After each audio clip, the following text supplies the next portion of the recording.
ही बघा, ही सगळी बोंड आहेत आणि ते आणून ठेवले आहेत. काजू काजू ह्याचे पुढचे बिये आहेत ना, ते आपण विकता पैसे कमवतो आणि ते बिये भाजून पण खातो. मस्त टेस्टी असतात.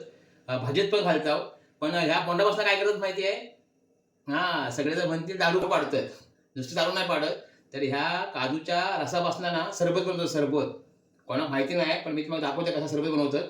तो कापून खाल्ला ना मीठ टाकून, की चांगलं लागतं. आपण घसो खवखवता. पण सरबत बनवलं ना, तर घसू खवखवणार नाही. त्याचं कारण काय माहिती आहे? कारण ही बोंडा ना आता आपण उकळत ठेवूया. बघा आता अजून टाकलं उकळत.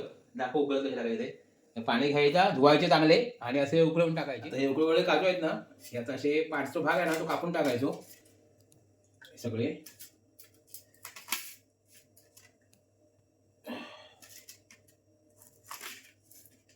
म्हणजे देठाचा भाग कापून टाकायचा फक्त.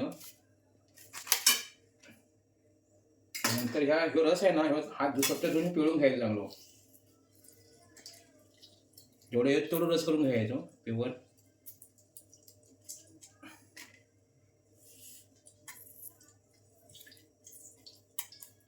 आता फक्त मी 4च काजू घेतले आहेत. म्हणजे काजू असते तेवढे सगळे घ्यायचे. पण काजू जरा भरपूर येतात. आता मी तुमच्या माहितीसाठी फक्त जरा कमी काजू घेतले आहेत आणि याला दाखवते. आता हे रस थोडं झालेलं तयार. हो बघा. आता ह्यो आहे ना, ह्याच्यात साखर थोडी, मीठ थोडंसं मीठ टाकायचं किंचित आणि साखर टाकायची किंचित. जास्त नाही टाकायचं कारण त्याचा असं स्वाद चांगलं असतं. मीठ टाकलं कसं जरा ढवळायचा मीठनी साखर थोडा वेळ भिजवायला ठेवायचा आणि नंतर मग काढला ना की मग थोडा गाळून घ्यायचा असा व्यवस्थित.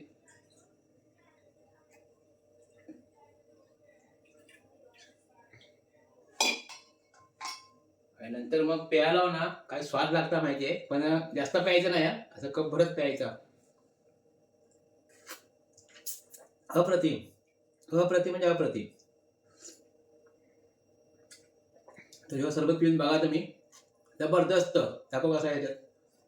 हे बघा, एक नंबर. तुम्ही ट्राय करा. म्हणजे ह्या काजूच्या बोंडाचा सरबत नवीन रेसिपी.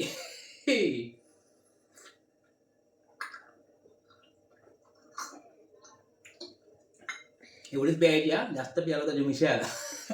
तर चला बाय बाय.